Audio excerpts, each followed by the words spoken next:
In a metal conductor, the positively charged particles are fixed in place, whereas the negatively charged particles, called electrons, are free to move around. A metal typically has an equal amount of positively and negatively charged particles, making the metal as a whole electrically neutral.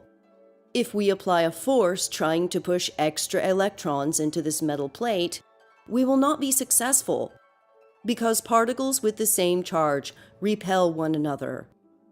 If extra electrons accumulate inside the metal plate, they will repel each other and repel any of the new electrons trying to enter. Therefore, even if we apply a force, the metal will remain electrically neutral.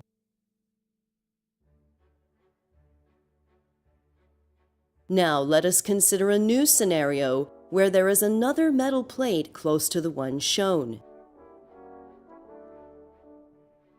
As electrons accumulate in the first metal plate, they will repel the electrons in the second metal plate. The positively charged particles left behind in the second plate will exert an attractive force on the negatively charged particles in the first metal plate. This makes it possible for the first plate to have more negative particles than positive particles.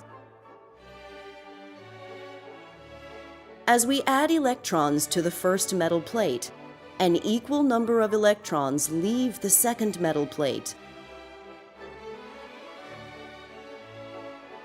After a certain number of extra electrons accumulate on the first plate, they will repel any new electrons trying to enter.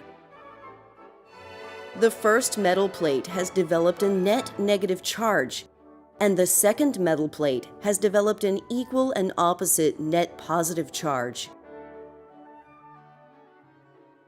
We can cause this equal and opposite charge on each plate to be larger by applying a larger external force.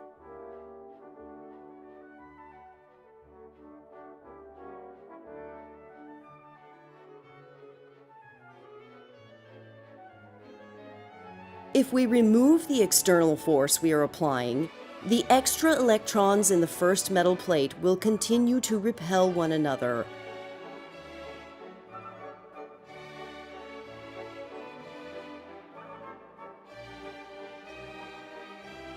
We have now returned to our original condition where the net charge on each plate is 0.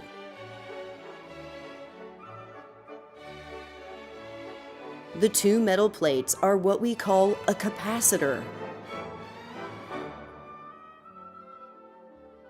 Note, voltage is shown upside down in this video because the blue arrows will show electron flow.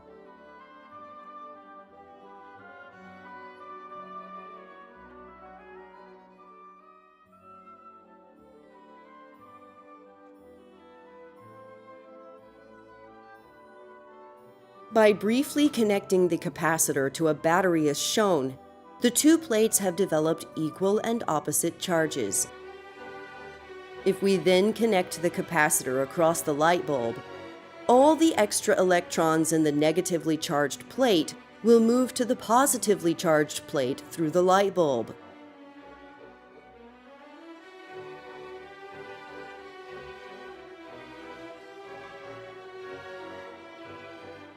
If we use multiple batteries in series, then we can force the two plates of the capacitor to develop larger amounts of charge.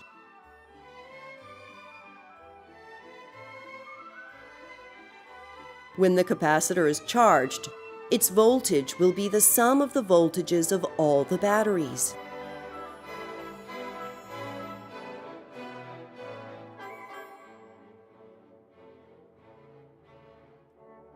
Charging the capacitor to a higher voltage will cause the light bulb to stay on longer when the capacitor discharges.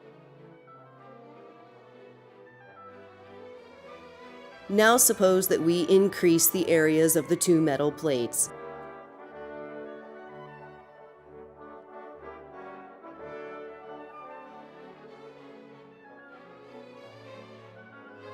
This increased area allows us to push more extra electrons into the first metal plate and remove more electrons from the second metal plate without applying a larger external force.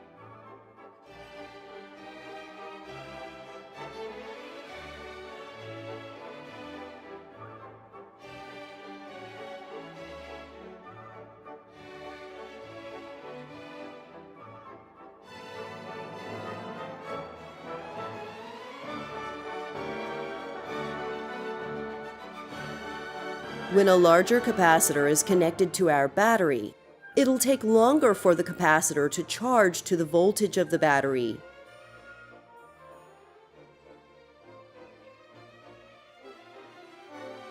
Although the final voltage is still equal to the voltage of the battery, for a larger capacitor, this voltage represents a larger amount of charge on the two metal plates.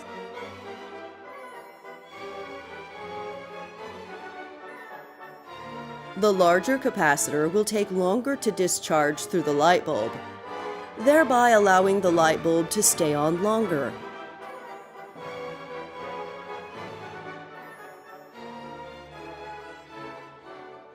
Suppose that we add a special material in between the two plates. This material does not allow any particles to flow through it, but it contains molecules that change their orientation based on the charges of the two plates.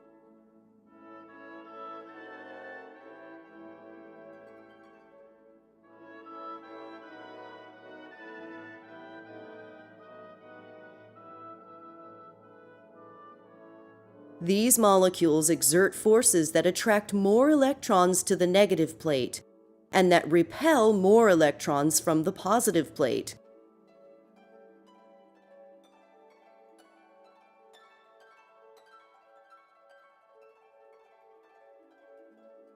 The presence of this material has the exact same effect as does increasing the areas of the two metal plates.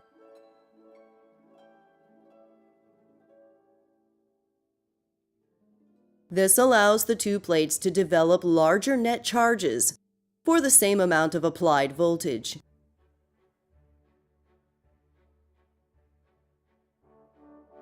We say that we've increased the capacitance of the capacitor.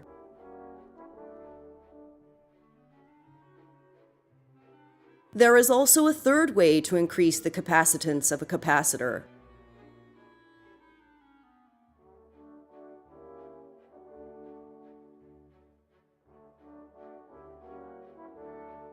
This is by moving the two metal plates closer together.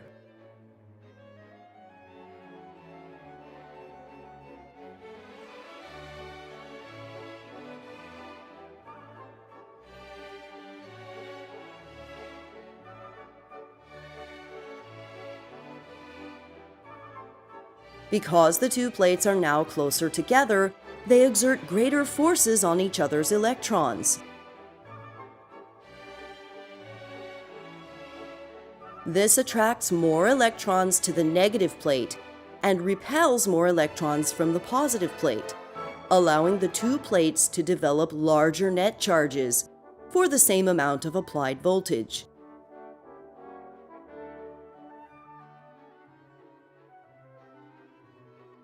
This has the same effect as inserting the special material and as increasing the areas of the metal plates.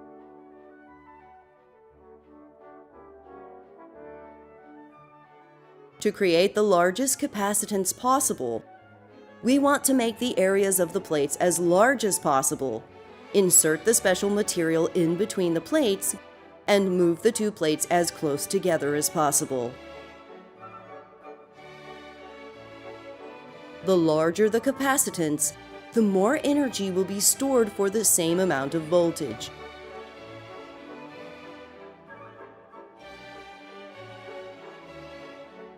Much more information about electric circuits is available in the other videos on this channel.